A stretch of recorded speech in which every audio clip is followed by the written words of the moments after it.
Bab 98. Tuan, bagaimana kita bisa keluar kalau wartawan masih mengerumuni pintu gerbang? Padahal siang ini kita sudah harus mendaftarkan Jeffrey kembali ke rumah sakit, ujar Rosalind cemas. Jevian yang baru saja menutup panggilannya dengan Madsen pun tampak berpikir. Ia pun bingung. Kalau mereka memaksakan diri keluar, kemungkinan besar mereka akan dihadang para wartawan sehingga mobil mereka sulit keluar atau mereka akan membuntuti kemanapun mereka pergi. Tentu saja hal itu akan mengganggu kenyamanan mereka terutama Jeffrey. Siang itu memang Jeffrey harus dibawa ke rumah sakit untuk melakukan serangkaian pemeriksaan dan persiapan agar operasi yang akan berlangsung 3 hari lagi itu berjalan lancar, tanpa hambatan sama sekali. Namun karena keberadaan para wartawan yang jumlahnya tidak sedikit itu membuat Jevian harus berpikir keras untuk mencari jalan keluar. Sayangnya, kediamannya tidak memiliki pintu belakang jadi mereka tidak bisa pergi lewat pintu belakang. Mau tenanglah. Kita pasti bisa keluar dengan aman, ujar Jevian seraya menepuk pundak Rosalind. Gadis itu sampai membeku dengan debar aneh di dadanya. Namun hanya dengan hitungan detik, ia kembali menetralkan rasa aneh itu. Ia tersenyum tipis, kemudian segera berlalu untuk mempersiapkan barang-barang yang akan ia bawa ke rumah sakit.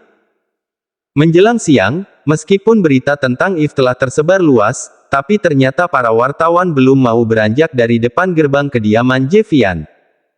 Mereka menunggu sang tuan rumah keluar agar mereka bisa meminta konfirmasi mengenai berita yang tengah beredar luas. Bila sejak semalam hingga pagi ini berita tentang perselingkuhan Jevian yang menjadi trending topik, maka menjelang siang ini justru berita mengenai Eve yang memiliki hubungan tak biasa dengan seorang perempuanlah yang menjadi trending topik. Namun saat ini Eve belum tahu sama sekali. Ia justru masih menikmati kemenangan yang ia pikir sudah berhasil ia genggam. Tuan, panggil Madsen yang baru saja datang. Jevian mengangguk, laksanakan sesuai perintahku tadi. Ujar Jevian yang langsung diangguki Madsen. Ia pun langsung masuk ke salah satu kamar tamu. Tak lama kemudian, ia sudah keluar dengan memakai pakaian Jevian. Madsen menyerahkan pakaian yang ia tadi pakai ke Jevian. Untuk pertama kalinya hari ini mereka akan bertukar peran.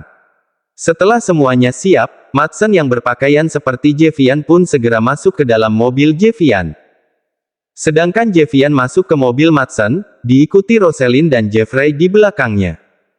Tak lama kemudian, Jevian pun melajukan mobilnya ke depan gerbang. Saat di depan gerbang, Rosalind membungkukkan sedikit badannya sambil mendekap erat Jeffrey. Tujuannya adalah agar tidak ada yang melihat keberadaannya. Di belakangnya, tampak Madsen melajukan mobil Jevian. Melihat mobil Jevian hendak keluar, mereka pun segera mengambil tempat untuk menghentikan Jevian setelah lebih dulu membiarkan mobil Madsen yang dikendarai Jevian berlalu dari sana. Terdengar riuh wartawan meminta Madsen yang mereka pikir adalah Jevian turun dari mobil. Bahkan mereka tak segan-segan mengetuk-ngetuk pintu dan kaca mobil Jevian berharap agar Jevian segera turun dan memberikan konfirmasi, tapi Madsen tetap bertahan di dalam mobil.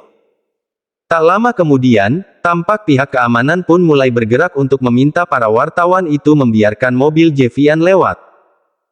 Mereka sepertinya lebih mengutamakan segera mendapatkan berita daripada adab, alhasil mereka memukul-mukul kaca mobil sekuat tenaga membuat ada bagian kaca yang retak. Para keamanan pun segera menarik mereka menjauh. Saat celah mulai tercipta, Madsen pun dengan cepat melajukan mobilnya keluar dari sana. Siang itu Eve pergi keluar hendak mencari Linda. Sudah beberapa hari Linda tak kunjung bisa dihubungi. Eve pun diam-diam pergi ke apartemen Linda yang ia belikan dulu. Namun setibanya di sana, Eve tidak menemukan Linda sama sekali. Bahkan apartemen itu ternyata telah berganti kepemilikan tanpa sepengetahuannya. Sial, Linda kemana sih? Gumam Eve sambil memijat pelipisnya. Tak ada tempat yang bisa ia kunjungi lagi, Eve pun berinisiatif jalan-jalan ke pusat perbelanjaan. Ia sekalian ingin menjual salah satu koleksi perhiasannya sebab ia sudah tidak memiliki uang sama sekali saat ini. Setibanya di pusat perbelanjaan, Eve memasang wajah menyedihkan. Ia yakin, berita yang viral sejak semalam membuat banyak orang mengenali dirinya. Jadi ia tidak bisa berjalan pongah seperti biasa. Ia pun memasang ekspresi menyedihkan persis seorang wanita yang teraniaya. Namun sesuatu yang tak terduga terjadi, hampir semua orang yang melihatnya justru menatapnya dengan pandangan aneh. Bahkan ada yang dengan terang-terangan menunjukkan ekspresi jijik padanya. Setelah selesai menjual salah satu perhiasannya, Eve pun mampir ke salah satu kafe. Setelah memesan makanan dan minuman, Eve pun membuka layar ponselnya. Ia sudah tak sabar melihat kemajuan dari unggahannya. Namun tiba-tiba senyum kemenangan yang tadi terbit berubah menjadi sebuah keterkejutan. Wajahnya pias. Tangannya bergetar. Apalagi setelah ia mengklik salah satu video yang dengan jelas menunjukkan wajahnya di dalam sana. Ini tidak mungkin. Bagaimana bisa? Bukankah aku selalu bermain aman selama ini? Bahkan tak ada satupun orang yang mengenalku tahu tentang ini, gumamnya dengan perasaan berkecamuk. Ia menoleh ke sekitar, tampak orang-orang memandanginya sambil berbisik-bisik. Kini ia paham, kenapa sikap semua orang justru berbanding terbalik dengan harapannya. Ternyata yang terjadi justru sebaliknya. Bukan Jevian yang hancur, tapi dirinya. Tampak jelas tatapan mencemooh orang-orang membuat Eve tak tahan lagi. Ia pun segera pergi dari sana sambil menutup wajahnya. Ia malu. Benar-benar malu. Perang. Eve memekik tiba-tiba saat sebuah vas bunga melayang di hadapannya dan tepat mengenai dinding di belakang tubuhnya hingga akhirnya vas bunga itu pecah berkeping-keping. Dedat, sebuah Eve dengan nada bergetar karena ketakutan. Anak sialan. Menyesal aku memiliki anak sepertimu. Seharusnya kubiarkan saja kau mati dulu. Seharusnya bukan istriku yang mati saat itu, tapi kau. Sungguh dia sudah menyia-nyiakan nyawanya untuk anak tidak berguna seperti Sid. Raung Tobey saat melihat Eve kembali ke rumah. Tubuh Eve bergetar hebat. Ini kali kedua ia melihat ayahnya bersikap kasar seperti ini. Tobey memang memiliki sifat arogan dan dingin, tapi ia begitu menyayangi putrinya sehingga selalu saja memberikan apa saja yang Eve inginkan. Namun kali ini ia benar-benar marah. Harga dirinya seakan tercoreng.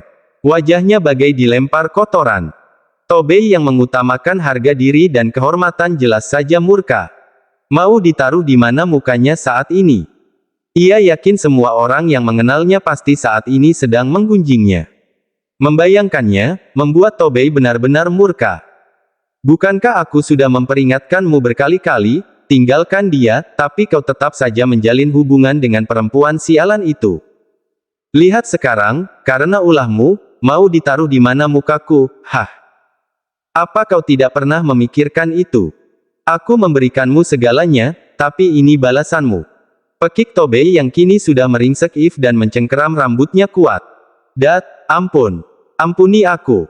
Aku mohon, lirih Eve dengan suara bergetar hebat. Ampun. Apa gunanya kata ampun sekarang ini, hah? Sekarang bereskan semua barang-barangmu dan pergi dari sini. Anggap saja, kau tidak pernah memiliki ayah. Mulai saat ini, kau bukan anakku lagi. Pergi. Dad. Pergi atau kau ingin aku menyeret dan melemparmu keluar. Raung Tobey tanpa penolakan. Dengan tubuh bergetar, Eve pun segera menuju kamarnya dan membereskan semua barang-barangnya yang sekiranya berharga dan bisa dijual. Setelahnya, ia kembali ke tempat sang ayah tadi, tapi ternyata Tobey sudah tidak berada di sana. Eve merasa hancur. Ia tidak menyangka ayahnya akan berbuat sekejam ini padanya. Dengan gontai, Eve pun keluar dari rumahnya. Tuan, Anda tidak ke kantor? Tanya Rosalind selesai ia membereskan piring kotor bekas makan siang mereka. Jevian menggeleng, untuk beberapa hari ke depan, aku akan berkantor di sini saja. Aku tidak mungkin meninggalkan Jeffrey begitu saja. Bagaimanapun, Jeffrey adalah tanggung jawabku. Hanya aku yang Jeffrey miliki saat ini. Meskipun ia memiliki seorang ibu dan kakek, tapi mereka tidak benar-benar peduli pada Jeffrey, ujarnya. Lalu Jevian menghela nafas panjang.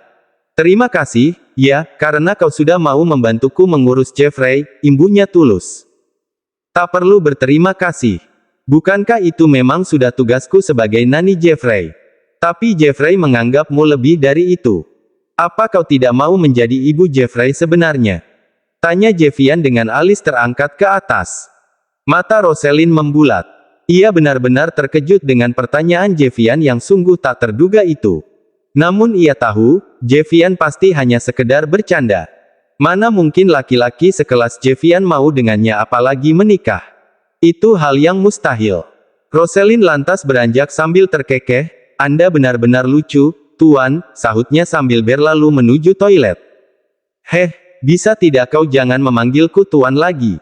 Mendengar permintaan itu, Rosalind lantas berbalik, loh, kenapa begitu?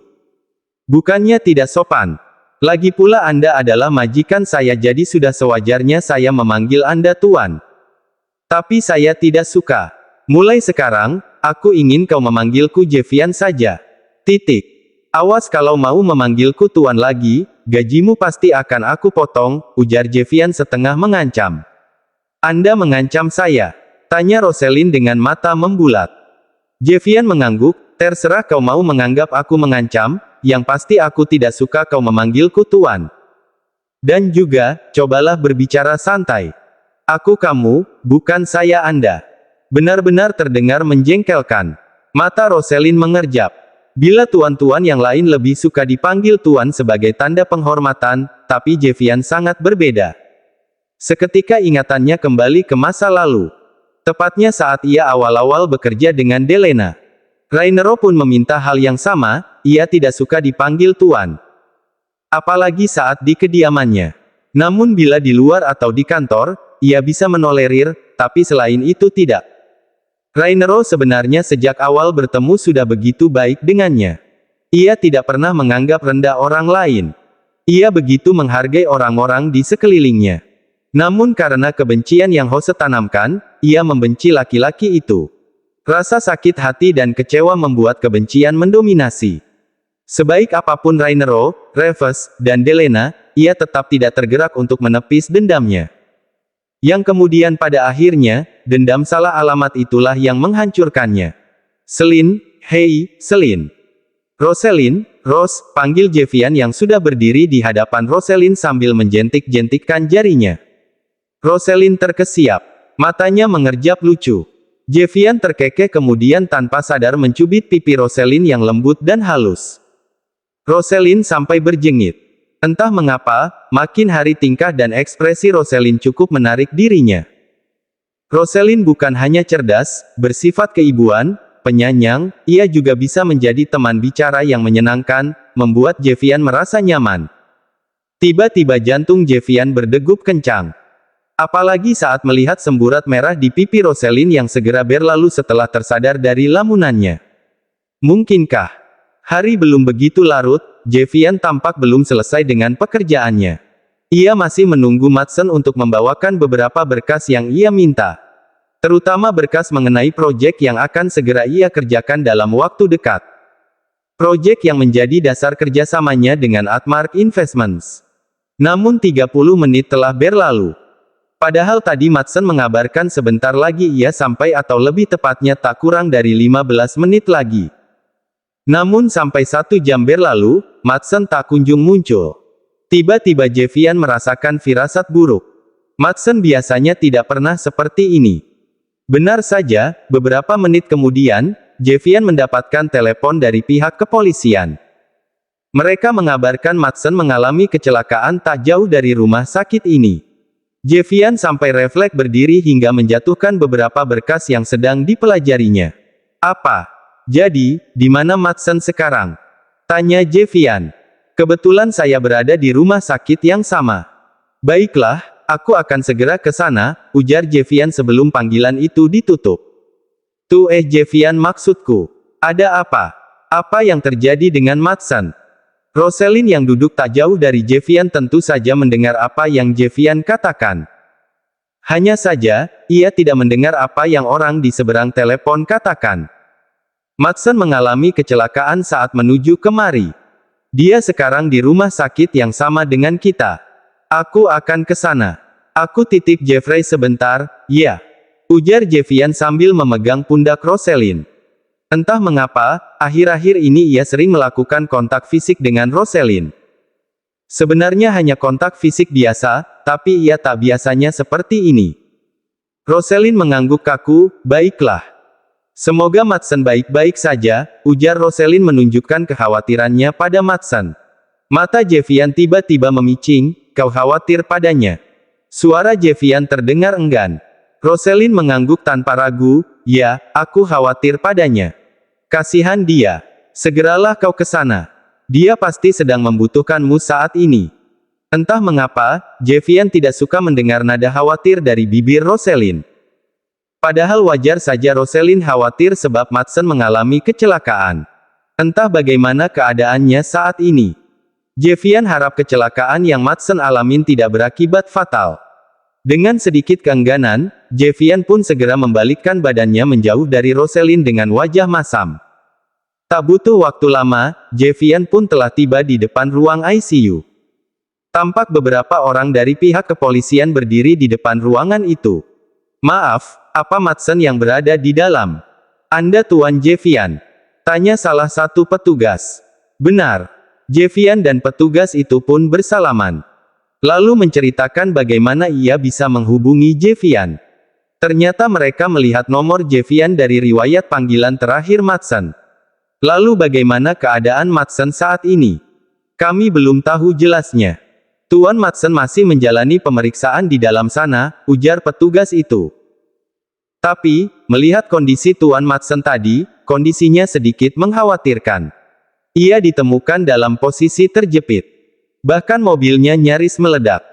Untung saja, ada yang melihat dan segera menghubungi kami jadi kami bisa dengan segera menyelamatkannya sebelum mobil benar-benar meledak, papar petugas tersebut. Menurut Anda, apa penyebab kecelakaan ini? Tanya Jevian lanjut. Kami masih menyelidikinya lebih lanjut. Tapi dilihat dari kondisi mobil, sepertinya ini faktor kesengajaan. Apa? Jadi maksud Anda, ada yang mencoba mencelakakan Madsen? Petugas tersebut lantas mengangguk membuat Jevian terhenyak. Kalau benar, siapa orang itu dan apa alasannya mencelakakan Madsen? Bukankah setahunya, Madsen tidak memiliki musuh? Madsen juga tidak pernah berselisih dengan seseorang. Apalagi ia sangat tahu bagaimana aktivitas Madsen. Sepulang bekerja, ia akan segera pulang ke apartemen kecilnya. Madsen sebenarnya sudah menikah, tapi istrinya tinggal di kota lain. Merawat orang tuanya yang sudah renta. Madsen tidak mempermasalahkannya. Ia hanya berkomunikasi dengan keluarganya sepulangnya bekerja. Lantas, siapa yang bisa dengan begitu teganya hendak mencelakakan Madsen? Apa tanpa sepengetahuannya, Madsen sedang berselisih paham dengan seseorang? Kalau benar, siapa?